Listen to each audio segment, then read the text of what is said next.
The emotional maturity piece, which I loved in your new book, I didn't know that that had a word or words when I was going through it, where I felt so misunderstood, Yeah.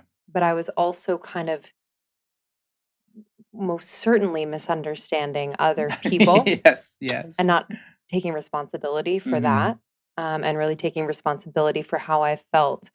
Um, Can we talk about emotional maturity and immaturity and kind of how that presents itself? Because if I were to say to someone, it seems like you're emotionally immature, I don't know if anyone would really want to Yeah, yeah, take responsibility for that because I yeah. feel like we all have a little bit of it kind of creeping around. Totally, totally. And I think there's a lot of different lenses that you could look at it through. The one that I like to see emotional maturity through is essentially understanding that it's your relationship with your emotions, right? It's how you deal when tough things come up inside of you and how you either run away from that or you stay with it and you face it and you feel it. But you also feel it in a way where you're not just throwing more fire onto the tension that's already there and making it bigger and letting it control your actions. And then you're saying things that you later regret. It's more so feeling yourself when you're moving through the turbulence without throwing it on to other people. That's what I think of as Mm. emotional maturity.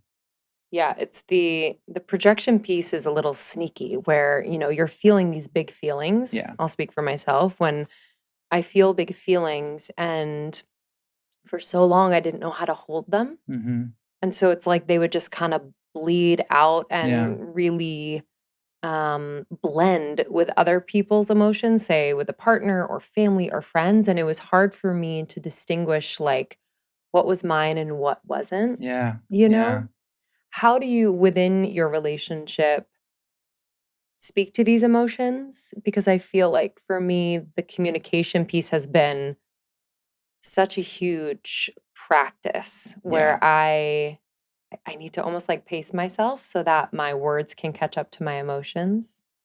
I think that probably the biggest thing that's helped us, especially recently over the past, I would say like 3 or 4 years, is almost, preventative communication, if that's Ooh. even like a term. It just popped into my head now, but it's Mhm. trying to be really consistent with letting each other know where we are in our own personal emotional barometer. So, like when we wake up, we let each other know, like, I feel like I'm going through a storm today. Like, I do Mm. not feel good, or I feel fantastic. Let's, like, do all the things that we were planning on doing, but we will just let each other know, how we feel so that we both know. Because oftentimes we won't even check in with ourselves and we won't really know how we feel. And then next thing Yes. we find that sort of, that difficult emotional tumultuousness that's happening, it'll just start steamrolling into some narrative, trying to make it your partner's fault when actually they had nothing to do with it. You Yeah. just woke up that way. You don't even need to necessarily always know the cause because sometimes the cause can be very murky. Like sometimes it may Mm. be related to something from a long time ago when you were a child. Other times you may have just woken up and not felt great.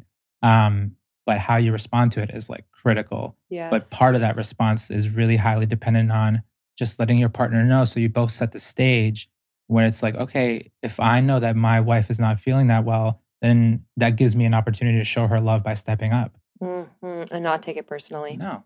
Yeah. Yeah, that's been a very important practice that I didn't realize we were doing as preventative measures, but Yeah.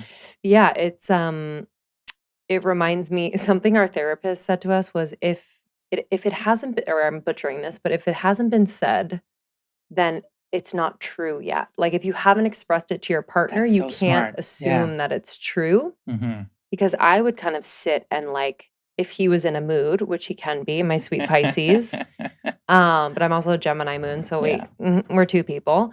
Um, if he was in a mood, I would just go through, I'm like, "Did I do something? Did I say something? What's happening?" Hmm. But I have really stuck to what she said, and I'm like, "If he doesn't say anything, then not that I'm not going to, communicate with him or kind of ask him how he's doing, but more so just take it on as something that I feel responsible for." Yeah. I love that too because it feels like that era of like the 1990s and early 2000s where we would like expect our partners to read our minds, like it's over. Yo, I can't he read your says mind. to me, "I'm Yeah. not a mind reader." And Yeah. I say, "I wish you were Yeah. sometimes, but I it's wish you okay." were, but we're not there. We're not there So yet. talk to me. Like Yeah, what's going literally. on? Yeah, the Yeah. the the eras of, us as humans having ESP across the board with one Yeah. another has not It hasn't arrived. happened yet. So, but we can still talk. Let's Yeah, we find out can what's still going on inside talk. each of us. Yeah, it's so Yeah. beautiful. Have you found that, your relationship has inspired other people in your life?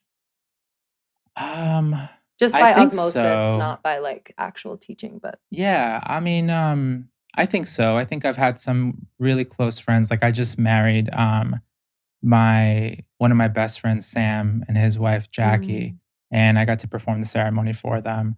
Um, and he's, so critical in my life because he's the one who put me on this meditation path. He's the one who mm, did the silent 10-day meditation courses first.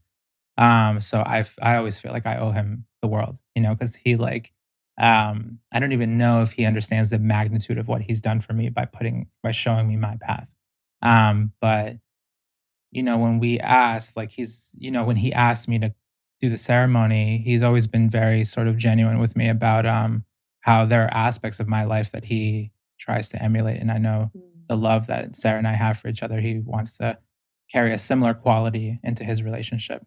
Yeah. Yeah, I love that, and I ask that because I really I love the feeling of learning from friends and family Yeah. who are modeling something that I love and respect and really telling them and having it be, an exchange where that's something we look for and honor rather than being like, "Oh my god," so kind of the Yeah. more gossipy, Yeah. let's talk about the what's going wrong. Yeah. Like, I really love, leaning more into that. It just feels I good. think that's why it's so important too to have friends who are not exactly like you, Yes. because it's so easy to just like vibrations attract like vibrations, and you end up in the group where everyone just has like way too many commonalities. Yes. But like thinking about Sam, right? Like when I think about him, like he is a person of like immense courage. Like this dude has no problem stepping outside of his comfort zone. And it's like a Mhm. quality of his that I'm constantly trying to emulate in myself because he just has it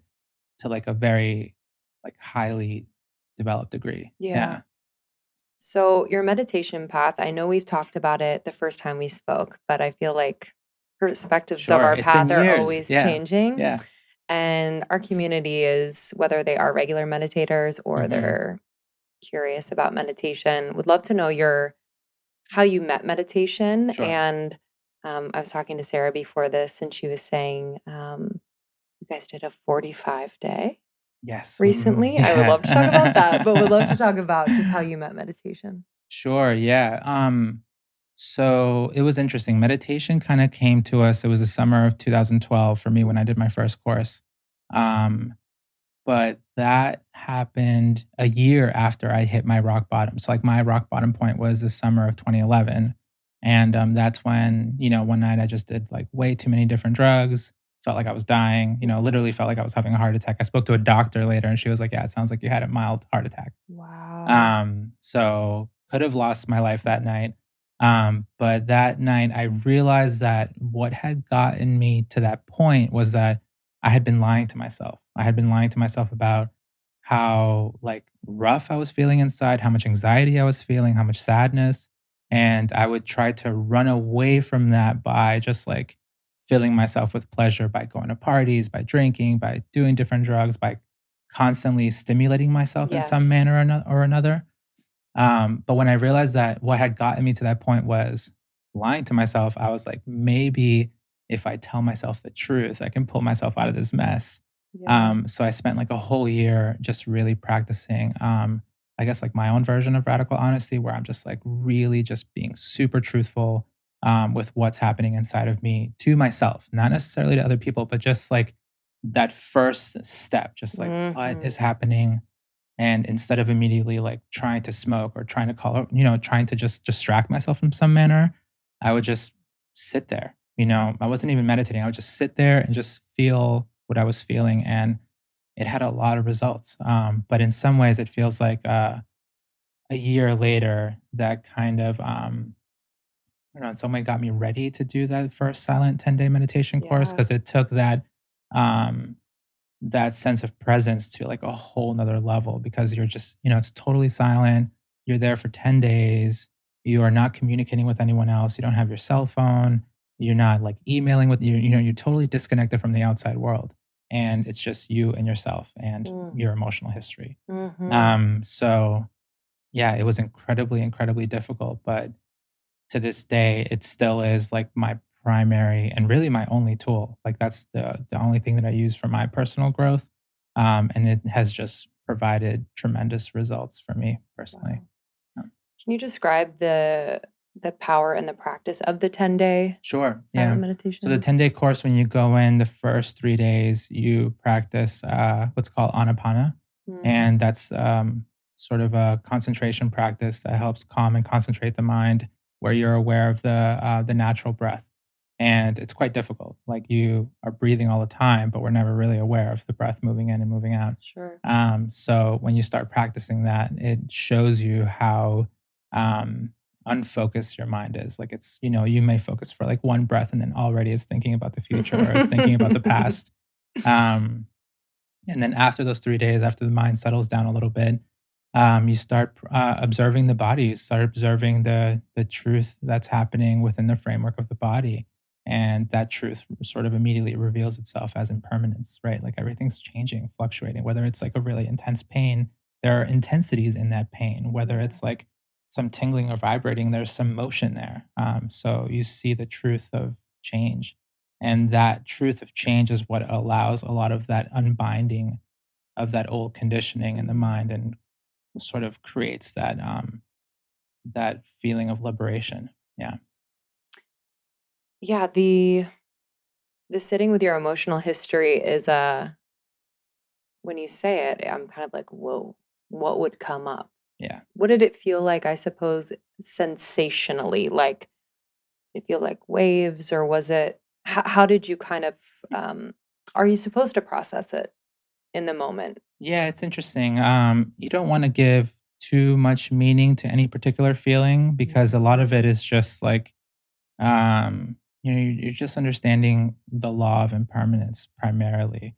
But then at other times you do know that like there's just a lot of hard stuff that people have gone through, And I Mhm. remember for me particularly when I did that first course, the sensations were rather like rough. Like it felt really physically painful. And it wasn't just the pain of like sitting there for long hours and meditating. Like I would feel like just like thick pains like emerging from my back. It almost felt like steel Wow. beams like coming out of my back. I No remember thinking way. that specifically.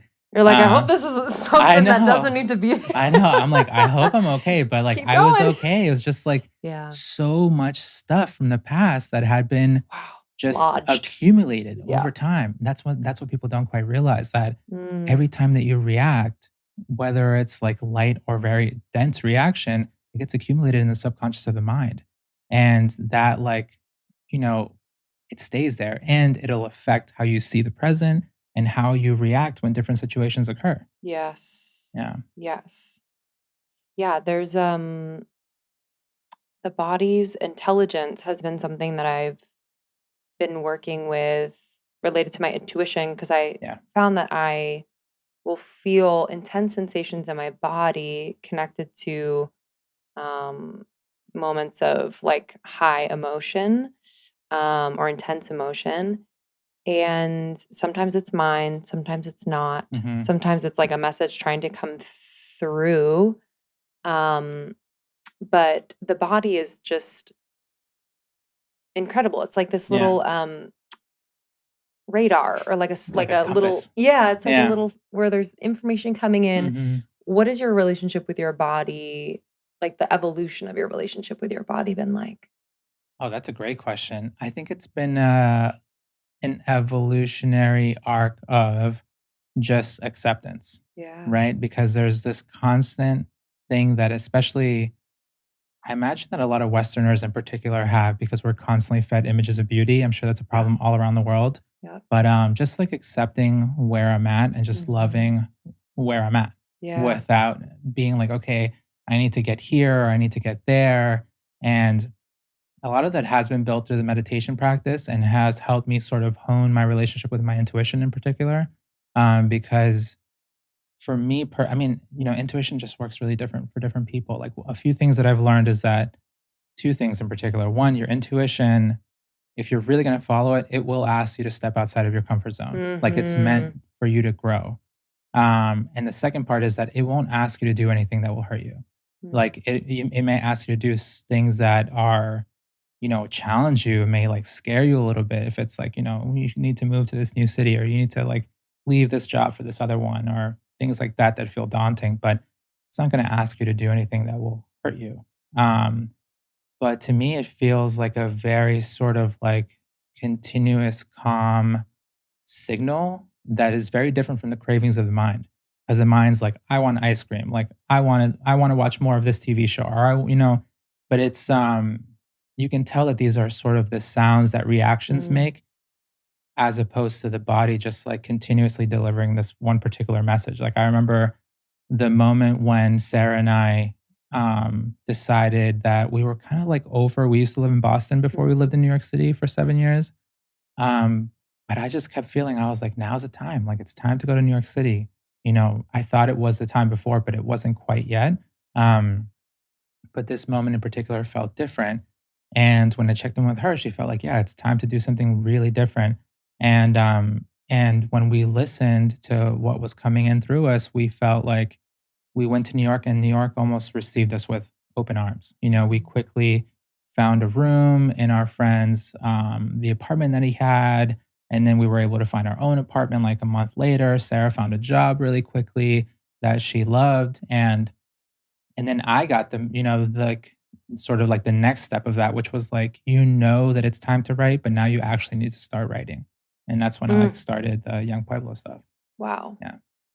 Um, in a partnership, do you find that someone's intuition is leading at different times, or is it Yeah, I think we take turns. yeah. Yeah, we take turns. Like, I think it's like a big practice in our relationship is just sharing leadership. Mhm. Because Yeah. we know our strengths, right? Like, um, I tend to lean towards the bigger picture and can like sort of see the arc of like, sort of like the big moves that we've made, like going from Boston to New York, or from New York to Western Massachusetts.